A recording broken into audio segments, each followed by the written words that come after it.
నమస్తే, welcome to special focus. Sujana Chowdary అనగానే రాజ్యసభ సభ్యుడు, గతంలో టీడీపీకి సంబంధించి కేంద్ర మంత్రిగా పనిచేసినటువంటి నాయకుడు, అలాగే బీజేపీతో ఏదైతే ఆయన సన్నిహిత సంబంధాలు నడిపి బీజేపీలో రాజ్యసభ సభ్యుడిగా ఉండి చేరినటువంటి పరిస్థితి ఉందనేది ఏపీలో ఉన్నటువంటి ప్రతి రాజకీయాలు తెలిసిన వ్యక్తులకు కూడా అర్థమయ్యేటటువంటిది. ప్రస్తుతం సుజనా చౌదరి టర్న్ తీసుకున్నారు రాజకీయాల్లో. ఆయన కేంద్ర రాజకీయాల నుంచి రాష్ట్ర రాజకీయాల్లోకి రావడం జరిగింది. విజయవాడ పశ్చిమ నియోజకవర్గానికి ఉమ్మడి అభ్యర్థిగా ఆయన బరిలో దిగినటువంటి పరిస్థితుల్లో అసలు సుజనా చౌదరి యొక్క ప్రభావం విజయవాడ పశ్చిమ నియోజకవర్గంలో ఎలా ఉండబోతుంది, ఆయన గెలుపుకు దోహదం చేసేటటువంటి అంశాలు ఏంటి, ఆయన ఇప్పటి వరకు ప్రత్యక్ష రాజకీయాల్లో పోటీ చేసినటువంటి పరిస్థితి లేదు. అయితే నేరుగా ప్రజల ఓట్లతో గెలుపొందేటటువంటి ఒక ఎమ్మెల్యే అభ్యర్థిగా కూడా ఆయన బరిలోకి దిగినటువంటి పరిస్థితి. దీంతో ప్రస్తుతం చర్చనీయాంశంగా మారినటువంటి పరిస్థితి ఉంది. ఆయన గెలిస్తే మంత్రి అవుతారని, అలాగే కేంద్రంతో ఉన్నటువంటి మోడీతో ఉన్నటువంటి ఎన్డీఏతో ఉన్నటువంటి సంబంధాల నేపథ్యంలో సుజనా చౌదరి యొక్క గెలుపు అనేది తప్పనిసరిగా రాష్ట్రానికి అవసరం. ఆయన కనుక గెలిస్తే ఒక రాష్ట్ర మంత్రి అయితే రాష్ట్రంలో రాజధాని కావచ్చు, అలాగే విజయవాడ కావచ్చు, ఇతర రాష్ట్రంలో వెనకబడిన ప్రాంతాలకు కావచ్చు నిధులు తీసుకురాగలిగినటువంటి, కేంద్రంలో చక్రం తిప్పగలిగినటువంటి నాయకుడు అనేటటువంటి ఒక ప్రచారం ఉంది. అయితే కొన్ని లోపాలు కూడా వినిపిస్తున్నటువంటి పరిస్థితి. వాటికి సంబంధించి మనతో ఉన్నారు సీనియర్ ఎనలిస్ట్ కేవీఆర్ గారు ద్వారా సుజనా చౌదరికి సంబంధించినటువంటి మరిన్ని రాజకీయ అంశాలు మనం తెలుసుకోవడానికి ప్రయత్నించేద్దాం. మిత్రులారా, విజయవాడ అనగానే గతంలో మనకి ఉమ్మడి రాష్ట్రంలో కానీ తర్వాత నవ్యాంధ్రప్రదేశ్లో కానీ మనకి వామపక్షాలు ప్రధానంగా గుర్తుకొస్తాయి. కారణం ఏంటంటే ఉమ్మడి రాష్ట్రంలో కూడా విజయవాడ కేంద్రంగానే వామపక్ష ఉద్యమం బలోపేతమైంది. విచిత్రంగా తెలుగు పత్రికలు కూడా ప్రధాన కార్యాలయాలన్నీ విజయవాడలో ఉండేవి. దాదాపు అనేక పత్రికలు విజయవాడలో ప్రింట్ అయి హైదరాబాద్ వెళ్ళాయి. అటువంటి వాతావరణం విజయవాడలో ఉండేది. అటువంటి విజయవాడలో ఇప్పుడు ఒకసారిగా రాజకీయాలు కూడా ఆ దశలో ఊపందుకున్నాయి. ప్రధానంగా విభజన తర్వాత నవ్యాంధ్రప్రదేశ్ రాజధానిగా అమరావతి, గుంటూరు, విజయవాడ ప్రాంతం రాజధానిగా ఉండటంతో ఒక్కసారి ఈ ప్రాంతానికి అంతర్జాతీయ స్థాయిలో గుర్తింపు వచ్చింది.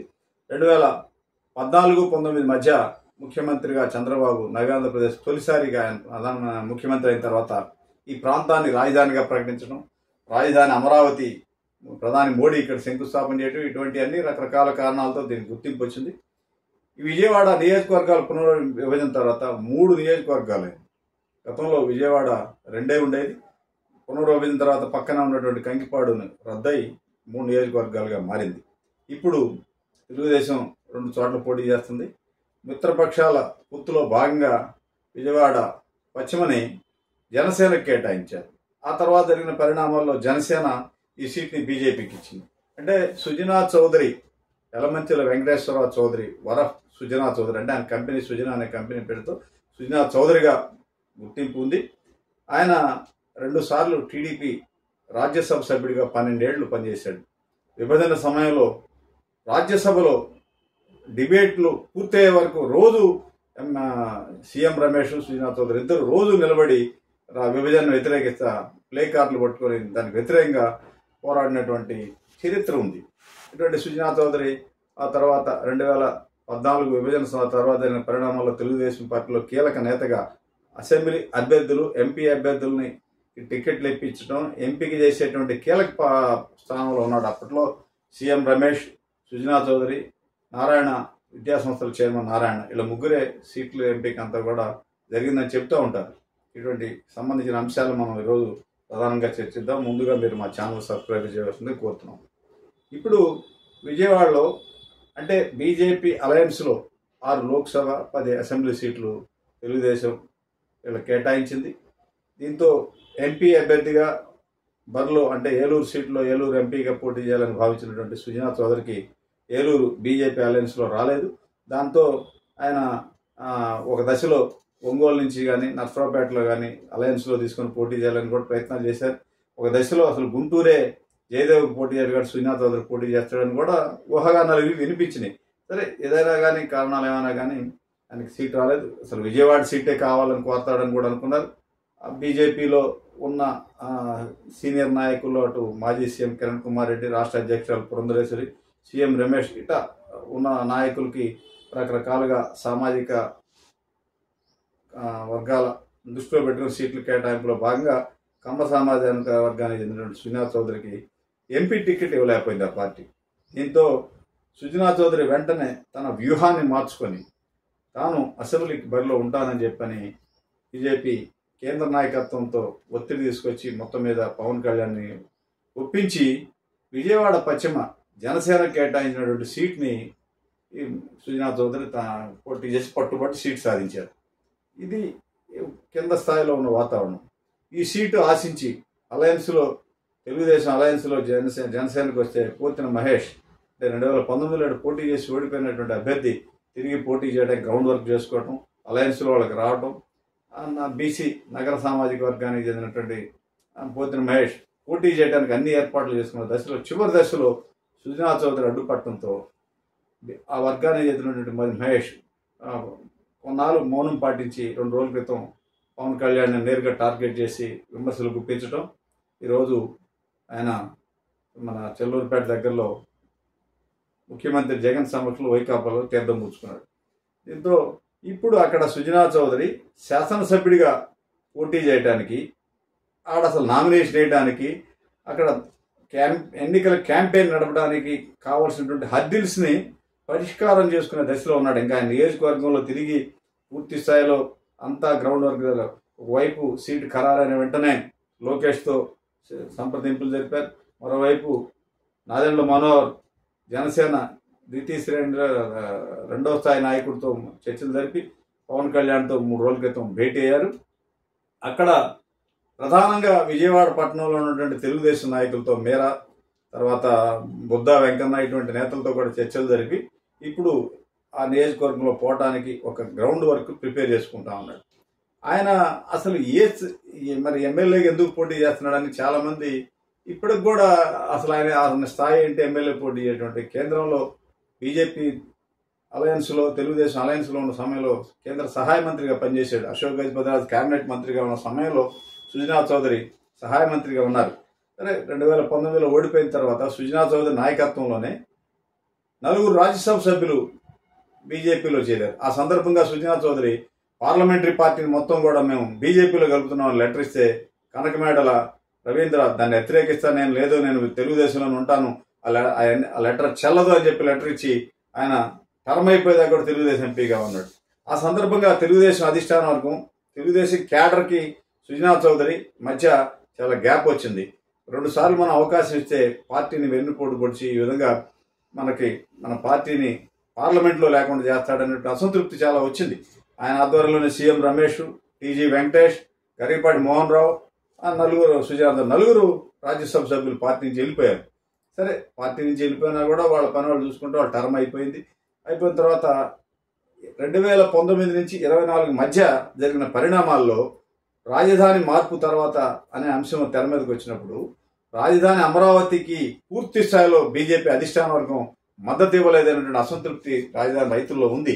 మోడీ శంకుస్థాపన చేసినటువంటి రాజధానికే దిక్కు లేదని ఆ ప్రాంతానికి చెందినటువంటి సుజనా చౌదరి కూడా పూర్తి స్థాయిలో రాజధాని రైతులుగా అండగా ఉండి బీజేపీ అధిష్టాన వర్గాన్ని ఒప్పించలేకపోయారనేటువంటి అసంతృప్తి అయితే ఉంది. దానికి లేదు నేను అన్ని కృషి చేయడం వల్లనే బీజేపీ ఎడదాకా వచ్చిందని చెప్తూ ఉన్నారు. సరే కారణాలు ఏమైనా కానీ రకరకాల కారణాలు ఇచ్చా సోము వీర్రాజు అధ్యక్షుడిగా ఉన్న సమయంలో కానీ, అంతకుముందు కన్నా లక్ష్మణ అధ్యక్షుడిగా ఉన్న సమయంలో కానీ ఢిల్లీ కేంద్రంగా నడిపే వ్యవహారాల్లో సుజనా చౌదరి పై చేయిగా ఉండేది. బీజేపీ వ్యవహారాల్లో అంటే ప్రధానంగా కేంద్ర ఆర్థిక మంత్రి అరుణ్ జైట్లీతో ఆయనకి అప్పట్లో ఉన్నటువంటి సంబంధాలు, ఇలా రకరకాల కారణాలతో బీజేపీలో చేరిన తర్వాత ఆయన కేంద్ర నాయకత్వానికి దగ్గరయ్యారు.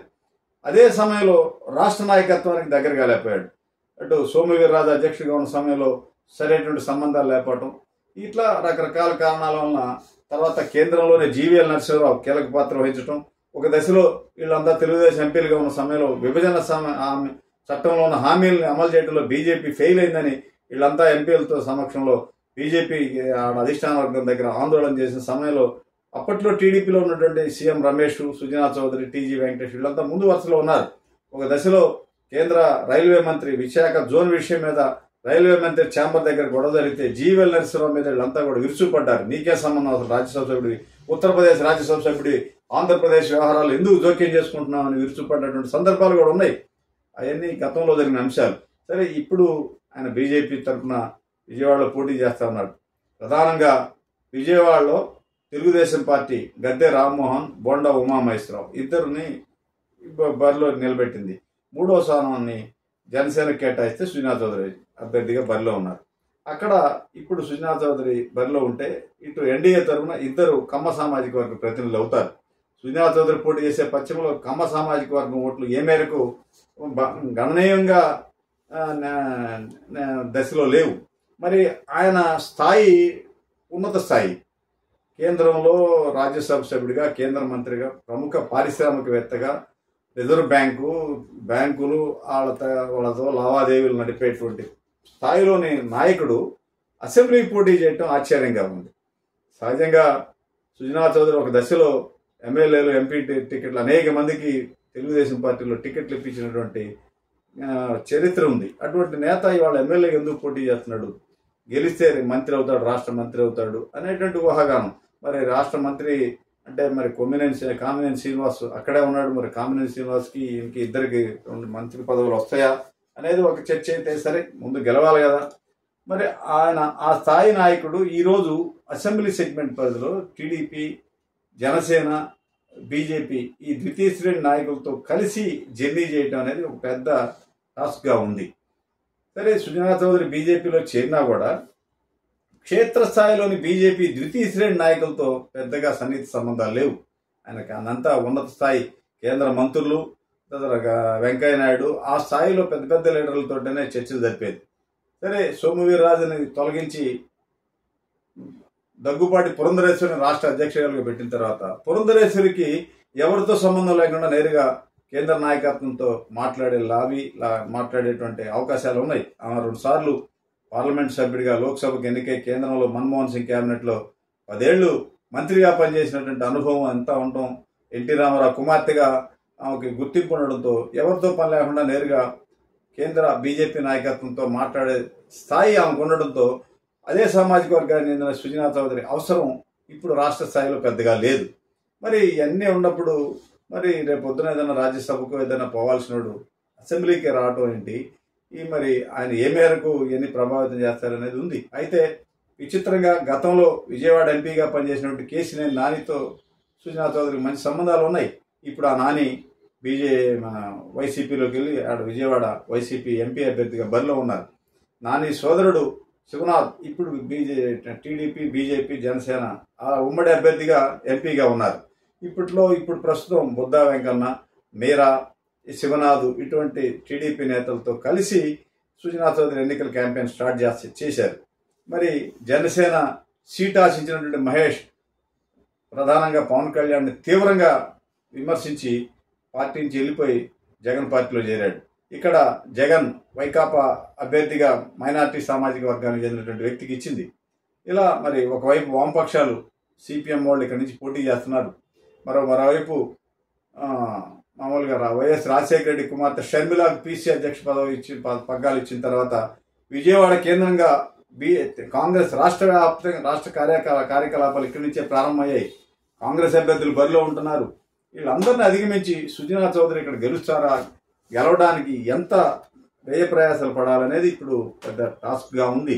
గతంలో కూడా ఇక్కడ అంటే 2014లో ఈ సీటు బీజేపీకి కేటాయిస్తే అప్పట్లో వెల్లంపల్లి శ్రీనివాస్ విజయవాడ ఒక సీట్ కేటాయిస్తే శ్రీనివాస్ బీజేపీ అభ్యర్థిగా పోటీ చేసి ఓడిపోయాడు. అయితే ఇలా రకరకాలైనటువంటి గత చరిత్రను కూడా మనం పరిగణలో తీసుకుంటే అంతకుముందు కోటా శ్రీనివాస్ సీనియర్నట్టు నియోజకవర్గాల పునర్విభజనకు ముందు 99లో విజయవాడ నుంచి బీజేపీ ఎమ్మెల్యేగా గెలుపొందిన చరిత్ర కూడా ఉంది. సరే, వీటన్నిటిని పరిగణలో తీసుకుంటే రాష్ట్ర ప్రభుత్వం మీద వ్యతిరేకత ఉంది. మనం చర్చించే అంశాల కంటే కూడా ప్రభుత్వం మీద తీవ్రమైనటువంటి వ్యతిరేకత ఉండటం, ఒకవైపు ఎన్డీఏ, టీడీపీ, జనసేన కలిసి పనిచేయటం, ఈ రాష్ట్రంలో ఈ 5 ఏళ్ల పాటు అభివృద్ధి లేకుండా విధ్వంసమే జరిగింది. ప్రధానంగా గుంటూరు, విజయవాడ మధ్యలో అమరావతి రాజధానిగా ఒక మంచి వెలుగే సమయంలో రాజధాని ఇక్కడి నుంచి తరలిస్తున్నాం, 3 రాజధానులు అనే ఎజెండా తెర మీదకి వచ్చిన తర్వాత జగన్ నాయకత్వంలో నేను తీవ్రంగా వ్యతిరేకత వచ్చింది. ఆ వ్యతిరేకత అంతా మాకు కలిసి వస్తుంది, గెలుస్తాం అనేటువంటి ధీమా ఎన్డీఏ అభ్యర్థుల్లో ఉంది. అయితే ఈ 3 రాజధానుల వ్యవహారంలో కేంద్రంలో ఉన్నటువంటి మోడీ కానీ రాష్ట్ర నాయకత్వం కానీ అమరావతి రైతుల్ని అడ్రస్ చేయలేకపోయారనేటువంటి ఆరోపణ కూడా ఎక్కువగా ఉంది. అమిత్ షా కేంద్ర హోంమంత్రి చెలువులో మన తిరుపతిలో జరిగిన సమావేశంలో, పార్టీ అంతర్గతంగా సమావేశంలో బీజేపీ నేతల మీద విరుచుకుపడ్డారు. ప్రభుత్వం రాజధాని వ్యతిరేకించిన సందర్భంగా మోడీ శంకుస్థాపన చేసినటువంటి అమరావతి రాజధానికి వ్యతిరేకంగా జరుగుతుంటే మీరు దాంట్లో ఎందుకు పాల్గొనలేదు అనేటువంటి తీవ్ర ఆగ్రహం వ్యక్తం చేసిన సందర్భం కూడా ఉంది. బీజేపీ రాష్ట్ర కార్యాలయానికి స్థలం ఇచ్చినటువంటి గోపాలకృష్ణను సోము వీర్రాజు ఆ పార్టీ నుంచి సస్పెండ్ చేశారు. ఇటువంటి స్థానికంగా అనేక అంశాలు పార్టీకి కాస్త ఇబ్బందికరమైన పరిణామాలు ఏర్పడ్డాయి. ఒక దశలో ఈ బీజేపీ రాష్ట్ర నాయకత్వం ప్రధానంగా రాజధాని వ్యవహారం మీదుగా స్పష్టమైనటువంటి నిర్ణయం చెప్పకపోవడం, విశాఖ ఉక్కు మీద స్పష్టమైనటువంటి స్టాండ్ లేదనే ఉద్దేశంతో కన్నా లక్ష్మణ్ ఆ పార్టీకి రాజీనామా చేసి తెలుగుదేశంలో చేరారు. ఇవన్నీ కూడా అంటే విజయవాడ పశ్చిమలో ప్రభావితం చేస్తాయంటే ఇవన్నీ ప్రభావితం చేస్తాయా లేదనేది కాదు. విజయవాడ వామపక్షాల కేంద్రం, ప్రధానంగా మేధావులు ఎంతమంది ఉన్నారు ఇక్కడ, వీళ్ళంతా కూడా రకరకాలుగా ఇవన్నీ ఆలోచిస్తారు. ఒకవైపు తెలుగుదేశం హయాంలో విజయవాడ బ్రహ్మాండంగా అభివృద్ధి చెందింది. విజయవాడ నగరపాలక సంస్థని టీడీపీ సునాయాసంగా ఎవరితో పొత్తు లేకుండా కూడా 2014లో గెలుపొందినటువంటి సంఘటన. వీటన్నిటినీ కలగాపులంగా చూడకుండా వైకాపా వ్యతిరేక ఓటు బలంగా ఉంది, దాంతో గెలుస్తామనే ధీమా సుజనా చౌదరి ఆ పార్టీ నేతల్లో ఉంది.